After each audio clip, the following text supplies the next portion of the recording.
ಎನ್ನ ಹೃದಯ ಮಂದಿರದಲ್ಲಿ ಸ್ಮರಿಸಿಕೊಂಡು ಈ ಒಂದು ಕ್ಷೇತ್ರದ ಕ್ಷೇತ್ರಾಧಿಪತಿಯಾಗಿರುವಂತಹ ಅಪ್ಪಯ್ಯ ಮಹಾಶಿವಯೋಗಿಗಳವರನ್ನು ಸ್ಮರಿಸಿಕೊಂಡು ಅಪ್ಪಯ್ಯ ಮಹಾಶಿವಯೋಗಿಗಳವರ ಲಿಂಗೈಕ್ಯ ಶತಮಾನೋತ್ಸವದ ನಿಮಿತ್ತವಾಗಿ ಹಮ್ಮಿಕೊಂಡಿರುವಂತಹ ಪ್ರತಿ ತಿಂಗಳು ಈ ಒಂದು ಶಿವಾನುಭವ ಗೋಷ್ಠಿಯ ಇವತ್ತಿನ ಸಮಾರಂಭದ ದಿವ್ಯ ಸನ್ನಿಧಾನವನ್ನು ವಹಿಸಿ ತಮಗೆಲ್ಲರಿಗೂ ಆಶೀರ್ವಚನದ ವಾಣಿಯನ್ನು ಉಣಬಡಿಸಿರುವಂತಹ ನಮ್ಮಂತಹ ಯುವ ಸಾಧಕರಿಗೆ ಆದರ್ಶಮಯವಾದ ಜೀವನ ಪಥವನ್ನು ತಿಳಿಸ್ತಾ ಮಾರ್ಗದರ್ಶಕ ಪೂಜ್ಯರಾಗಿರುವಂತಹ ಈ ನಾಡಿನ ಅನುಭಾವಿ ಪ್ರವಚನಕಾರರಾಗಿರುವಂತಹ ಪೂಜ್ಯ ಶ್ರೀ ಶಿವಾನಂದ ಮಹಾಸ್ವಾಮೀಜಿಯವರ ಪಾದಗಳಲ್ಲಿ ವಂದಿಸಿ, ಆತ್ಮೀಯ ಪೂಜ್ಯರಾದ ಅಭಿನವ ರಾಚೋಟೇಶ್ವರ ಮಹಾಸ್ವಾಮೀಜಿಯವರ ಪಾದಗಳಲ್ಲಿ ವಂದಿಸಿ, ಇವತ್ತಿನ ಈ ಒಂದು ಸಮಾರಂಭದಲ್ಲಿ ಪಾಲ್ಗೊಂಡಿರುವಂತಹ ಸಮಸ್ತ ಶರಣ ತಂದೆ ತಾಯಿಗಳೇ ತಮಗೆಲ್ಲ ಶರಣಾರ್ಥಿಗಳು. ಇವತ್ತು ಅಪ್ಪಯ್ಯ ಮಹಾಶಿವಯೋಗಿಗಳವರ ಲಿಂಗೈಕ್ಯ ಶತಮಾನೋತ್ಸವದ ವರ್ಷಾಚರಣೆಯ ಎರಡನೆಯ ಒಂದು ಶಿವಾನುಭವ ಗೋಷ್ಠಿ ಕಾರ್ಯಕ್ರಮ. ಈಗಾಗಲೇ ಪೂಜ್ಯರು ತಮಗೆಲ್ಲ ಆಶೀರ್ವಚನದ ಮೂಲಕ ಅಪ್ಪಯ್ಯ ಮಹಾಶಿವಯೋಗಿಗಳವರ ಕುರಿತಾಗಿ, ಈ ನೆಲದ ಕುರಿತಾಗಿ, ನಮ್ಮ ನಾಡಿನ ಸಂಸ್ಕೃತಿ ಸಂಸ್ಕಾರ ಇವೆಲ್ಲವುಗಳ ಕುರಿತಾಗಿ ಪೂಜ್ಯರು ಆಶೀರ್ವಚನವನ್ನು ನೀಡಿದ್ದಾರೆ. ಬಹುಶಃ ಪೂಜ್ಯ ಶ್ರೀ ಶಿವಾನಂದ ಮಹಾಸ್ವಾಮೀಜಿಯವರು ಅಂದರೆ ತಾವೆಲ್ಲ ಅರ್ಥ ಮಾಡಿಕೊಳ್ಬೇಕು, ಈ ನಾಡಿನಲ್ಲಿ ಅನುಭಾವಿ ಪ್ರವಚನಕಾರರು, ಅತ್ಯುತ್ತಮವಾಗಿರುವಂತಹ ಬಸವಪುರಾಣ ಪ್ರಭುಲಿಂಗ ಲೀಲೆಯನ್ನು ಹೇಳುವ ಪೂಜ್ಯರು ಯಾರಾದರೂ ಇದ್ದರೆ ಅದು ಹಂದಿಗುಂದದ ಶಿವಾನಂದ ಮಹಾಸ್ವಾಮಿಗಳು ಅನ್ನೋದನ್ನು ಹೆಮ್ಮೆಯಿಂದ ಹೇಳ್ತೇನೆ. ನಿಮಗೆಲ್ಲ ಒಂದು ಘಟನೆಯನ್ನು ಹೇಳಬೇಕು. ಏನು ಅಂತಂದರೆ, ದಿನಲ್ಲಿ ಆ ಒಂದು ಪಟ್ಟಾಧಿಕಾರ ಸಮಾರಂಭದ ನೇತೃತ್ವವನ್ನು ವಹಿಸಿ ಅವತ್ತು ಪ್ರವಚನ ಮಾಡಿದ ಪೂಜ್ಯರು ಯಾರು ಅಂತಂದರೆ ನಮ್ಮ ಹಂದಿಗುಂದದ ಶಿವಾನಂದ ಮಹಾಸ್ವಾಮಿಗಳು. ಅವಾಗ ಇನ್ನೂ ಇವರು ಪೂಜ್ಯರು ಸಾಧಕರಾಗಿದ್ದರು. ಇನ್ನೂ ಆಶ್ಚರ್ಯ ಏನು ಅಂತಂದರೆ, ನಾನು ನಾಗನೂರು ಮಠಕ್ಕಾಗಿ ನನ್ನ ಪಟ್ಟಾಧಿಕಾರದಲ್ಲಿ ಕೂಡ ನೇತೃತ್ವ ವಹಿಸಿ ಪ್ರವಚನವನ್ನು ಹೇಳಿದವರು ಯಾರಾದರೂ ಇದ್ದರೆ ಅದು ಪೂಜ್ಯ ಶ್ರೀ ಶಿವಾನಂದ ಮಹಾಸ್ವಾಮಿಗಳೇ. ಎಷ್ಟು ಆಕಸ್ಮಿಕ! ಬಹುಶಃ ನಮ್ಮ ಗುರುಗಳ ಪಟ್ಟಾಧಿಕಾರದ ಸಂದರ್ಭದಲ್ಲಿ ನಮ್ಮ ಗುರುಗಳು ರುದ್ರಯ್ಯ ಸ್ವಾಮಿಗಳು ಹುಬ್ಬಳ್ಳಿ 3000 ಮಠದ ಗಂಗಾಧರ ಜಗದ್ಗುರುಗಳವರ ಗೆಳೆಯರು, ಇಬ್ಬರು ಶಿವಯೋಗ ಮಂದಿರದಲ್ಲಿ ಕೂಡಿದ್ದವರು. ಅವತ್ತು ಪೂಜ್ಯರು ಹುಬ್ಬಳ್ಳಿ 3000 ಮಠದಲ್ಲಿ ಅಧ್ಯಯನವನ್ನು ಮಾಡುವಾಗ ಆ ಗಂಗಾಧರ ಜಗದ್ಗುರುಗಳವರು ಇವರನ್ನು ಕರೆದು, ತುಬಚಿಯ ಮಠದ ಪೂಜ್ಯರು ನನ್ನ ಆತ್ಮೀಯ ಗೆಳೆಯರದಾರ, ಅವರ ಈ ಸಂದರ್ಭದಲ್ಲಿ ನೀವು ಅವರ ಪಟ್ಟಾಧಿಕಾರದ ಪ್ರವಚನವನ್ನು ಮಾಡಬೇಕು ಅಂತ ಹೇಳಿ ಪೂಜ್ಯರಿಗೆ ಆದೇಶವನ್ನು ಮಾಡಿದಾಗ, ಅಂತಹ ಸಂದರ್ಭದಲ್ಲೂ ಕೂಡ ಪೂಜ್ಯರು ಗುರುಗಳ ಪಟ್ಟಾಧಿಕಾರವನ್ನು ನಿಂತು ವ್ಯವಸ್ಥಿತವಾಗಿ ಯಶಸ್ವಿಯಾಗಿ ಮಾಡ್ತಾರೆ. ಹಾಗೆಯೇ ನನ್ನ ಪಟ್ಟಾಧಿಕಾರದ ಸಂದರ್ಭದಲ್ಲೂ ಕೂಡ ಬಹುಶಃ ನಾಗನೂರು ಮಠಕ್ಕೆ ನಾನು ಆಗಬೇಕಾಗಿತ್ತು ಅಂತಂದರೆ ಪೂಜ್ಯರ ಪಾತ್ರವೂ ಕೂಡ ಪ್ರಮುಖ ಇದೆ ಅನ್ನೋದನ್ನು ಈ ಸಂದರ್ಭದಲ್ಲಿ ನಾನು ತುಂಬ ಹೆಮ್ಮೆಯಿಂದ ಹೇಳ್ತೇನೆ. ಯಾಕೆಂತಂದರೆ ಆ ಒಂದು ಮಠಕ್ಕೆ ನನ್ನನ್ನು ನೇಮಕ ಮಾಡುವಂತಹ ಸಂದರ್ಭದಲ್ಲಿ ಆ ಸಮಿತಿಯಲ್ಲಿ ಪೂಜ್ಯರು ಕೂಡ ಒಬ್ಬರಿದ್ದರು. ಹೀಗಾಗಿ ಬಾಲ್ಯದಿಂದಲೂ ಕೂಡ ಪೂಜ್ಯರ ಒಂದು ಅವರ ಮಾರ್ಗದರ್ಶನದಲ್ಲಿ, ಅವರ ಶ್ರೀರಕ್ಷೆಯಲ್ಲಿ ನಾವೆಲ್ಲ ಬೆಳೆದಿರುವಂಥವರು.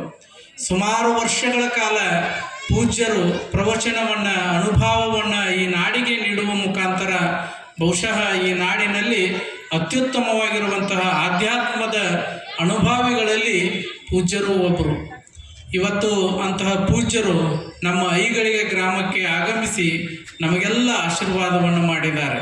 ಬಹುಶಃ ಮುಂದೆ ಬರುವಂತಹ ಶತಮಾನೋತ್ಸವದಲ್ಲೂ ಕೂಡ ನಾವೆಲ್ಲ ಪೂಜ್ಯರ ಒಂದು ಮಾರ್ಗದರ್ಶನದಲ್ಲಿ ಆ ಎಲ್ಲ ಕಾರ್ಯಕ್ರಮಗಳನ್ನು ನಾವು ನೀವು ಸೇರಿ ಮಾಡೋಣ ಅನ್ನುವಂಥ ಮಾತುಗಳನ್ನು ಹೇಳ್ತಾ, ಹಾಗೆಯೇ ನಮ್ಮ ಅಭಿನವ ರಾಚೋಟೇಶ್ವರ ಮಹಾಸ್ವಾಮಿಗಳವರು ಇದೇ ಕ್ಷೇತ್ರದ ಮಾಣಿಕ ಪ್ರಭು ವಿರಕ್ತ ಮಠದ ಪೂಜ್ಯರು, ಸರಳ ಸಾತ್ವಿಕ ವ್ಯಕ್ತಿತ್ವವನ್ನು ಹೊಂದಿದಂಥವರು. ಅಂತಹ ಪೂಜ್ಯರು ಕೂಡ ಇವತ್ತು ಕಾರ್ಯಕ್ರಮಕ್ಕೆ ಆಗಮಿಸಿದ್ದಾರೆ. ತಾವೆಲ್ಲರೂ ಕೂಡ ಭಾಳ ಉತ್ಸಾಹದಿಂದ ಈ ಒಂದು ಶತಮಾನೋತ್ಸವ ಕಾರ್ಯಕ್ರಮದಲ್ಲಿ ತೊಡಗಿದ್ದೀರಿ. ಬಹುಶಃ ಹಂದಿಗುಂದ ಪೂಜ್ಯರು ಹೇಳಿದ್ದಾರೆ, ಇದು ಒಂದು ಸುವರ್ಣಗಳಿಗೆ.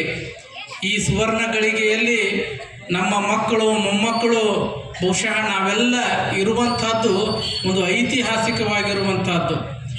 ಅದನ್ನೇ ಹೇಳಿದ್ರಲ್ಲ ಪೂಜ್ಯರು, ನೀವು ಯಾವ ಟೈಮ್ನಾಗ ಹುಟ್ಟಿರಿ ಅಂತಂದರೆ ಅಪ್ಪಯ್ಯಪ್ಪನ ಮೂರ್ತಿ ಮಾಡುವಂತಹ ಸಂದರ್ಭದಲ್ಲಿ, ಮೂರ್ತಿ ಉದ್ಘಾಟನೆ ಮಾಡುವ ಸಂದರ್ಭದಲ್ಲಿ ನಾವೆಲ್ಲ ಇದ್ದೀವಿ ಅಂತೇಳಿ ಹೇಳ್ಕೊಳ್ಳೋದೇನಿದೆಯಲ್ಲ, ಅಂತಹ ಒಂದು ಕಾರ್ಯ, ಆ ಒಂದು ಶಕ್ತಿ ನಿಜವಾಗಲೂ ಕೂಡ ಭಾಳ ದೊಡ್ಡದು. ಅದು ಅಪ್ಪಯ್ಯ ಮಹಾಸ್ವಾಮಿಗಳವರ ಆಶೀರ್ವಾದ.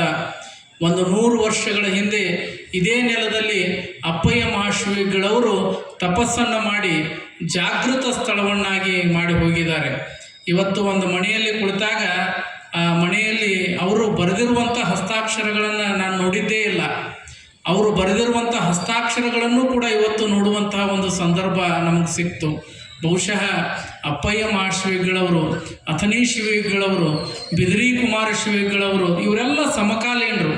100 ವರ್ಷಗಳ ಹಿಂದೆ ಅವರೆಲ್ಲರ ತಪಸ್ಸು, ವೈರಾಗ್ಯ, ಅನುಷ್ಠಾನ ಅದೆಲ್ಲ ಯಾವಾಗ ಫಲ ಕೊಡ್ತಾ ಇದೆ ಅಂತಂದರೆ ಇವತ್ತು ಫಲ ಕೊಡ್ತಾ ಇದೆ. ಇವತ್ತು ನಾವಿಷ್ಟೆಲ್ಲ ಭಕ್ತಿಯಿಂದ, ಶ್ರದ್ಧೆಯಿಂದ ಇಂಥ ಕಾರ್ಯಕ್ರಮವನ್ನು ನಾವೆಲ್ಲ ಮಾಡ್ತಾ ಇದ್ದೀವಿ ಅಂತಂದರೆ ಅದಕ್ಕೆ ಅಪ್ಪಯ್ಯ ಮಹಾಶ್ರೀಗಳವರ ಆಶೀರ್ವಾದನೇ ಕಾರಣ ಅನ್ನುವಂಥದ್ದನ್ನು ಈ ಸಂದರ್ಭದಲ್ಲಿ ಹೇಳ್ತಾ, ಬಹುಶಃ ಐಗಳಿ ಊರು ಆ ಪುಣ್ಯವನ್ನು ಮಾಡಿರುವಂತಹ ಕ್ಷೇತ್ರ. ಈ ಕ್ಷೇತ್ರ ಎಷ್ಟು ಪುಣ್ಯ ಮಾಡಿದೆ, ಇಲ್ಲಿ ಜನ ಎಷ್ಟು ಸಂಸ್ಕಾರವಂತರು, ಸಂಸ್ಕೃತಿವಂತರು ಅಂತಂದರೆ ಎಲ್ಲ ಕಡೆ ಹೋದ್ರೆ ಕಾರ್ಯಕ್ರಮ 8:30 9 ಮೇಲೆ ಚಾಲು ಆಕ್ಕವ್ರಿ. ಆದರೆ ಇವತ್ತು ನೋಡ್ರಿ ಐಗಳಿ ಒಳಗೆ 8:30ಗೆ ಕಾರ್ಯಕ್ರಮ ಮುಗಿಯುವಂಥದ್ದು. ಇಂತಹ ಸಂಸ್ಕಾರವನ್ನು, ಸಂಸ್ಕೃತಿಯನ್ನು ನಾವು ಯಾಕೆ ಇಲ್ಲಿ ಕಾಣ್ತೀವಿ ಅಂತಂದರೆ ಆ ಅಪ್ಪಯ್ಯ ಮಹಾಶ್ರೀಗಳವರ ಆ ತಪಸ್ಸಿನ ಶಕ್ತಿ, ಅವರಿಗೆ ನೀವೆಲ್ಲ ನಡ್ಕೊಳ್ಳುವಂಥದ್ದು ಭಾಳ ಮುಖ್ಯ ಇರುವಂಥದ್ದು. ಎಲ್ಲರೂ ಕೂಡ ನಾವು ಅಕ್ಷರಸ್ಥರಾಗಿದ್ದೇವೆ, ಸಂಸ್ಕಾರವಂತರಾಗಿದ್ದೇವೆ. ನಮ್ಮ ಹಿರಿಯರು ಅಂತಹ ಒಂದು ಸಂಸ್ಕಾರವನ್ನು ನಮಗೆಲ್ಲ ನೀಡಿದ್ದಾರೆ ಅನ್ನೋ ಕಾರಣಕ್ಕಾಗಿ ಇವತ್ತು ಇಂತಹ ಕಾರ್ಯಕ್ರಮಗಳನ್ನು ಇಲ್ಲಿ ನೋಡುವಂಥದ್ದು. ಕೇವಲ ಇದು ಆರಂಭ ಮಾತ್ರ. ಇನ್ನೂ 1 ವರ್ಷ ಪೂರ್ತಿ ಇಲ್ಲಿ ಕಾರ್ಯಕ್ರಮ ನಡೆಯುವಂಥದ್ದು. ಪ್ರತಿ ದಿವಸವೂ ಕೂಡ, ಪ್ರತಿ ಕ್ಷಣವೂ ಕೂಡ ಇದು ನಮ್ಮ ಕಾರ್ಯಕ್ರಮ, ನಮ್ಮ ಮನೆಯ ಕಾರ್ಯಕ್ರಮ ಅನ್ನುವಂಥ ಭಾವನೆಯೊಂದಿಗೆ ನಾವು ನೀವುಗಳು ಸೇರಿ ಈ ಭಾಗದಲ್ಲಿ ಒಂದು ಐತಿಹಾಸಿಕವಾಗಿರುವಂತಹ ಶತಮಾನೋತ್ಸವ ಕಾರ್ಯಕ್ರಮವನ್ನು ನಾವು ನೀವು ಸೇರಿ ಮಾಡೋಣ ಅನ್ನುವಂಥ ಮಾತುಗಳನ್ನು ಈ ಸಂದರ್ಭದಲ್ಲಿ ಹೇಳಿ, ತಾವೆಲ್ಲ ಇಲ್ಲಿಯವರೆಗೂ ಶಾಂತ ರೀತಿಯಿಂದ ಈ ಕಾರ್ಯಕ್ರಮವನ್ನು ಆಲಿಸಿದಿರಿ. ಈ ಕಾರ್ಯಕ್ರಮಕ್ಕೆ ಎಷ್ಟು ಜನ ದಾಸೋಹ ಮಾಡ್ತಾ ಇದ್ದಾರೆ, ದೇಣಿಗೆ ಕೊಡ್ತಾ ಇದ್ದಾರೆ.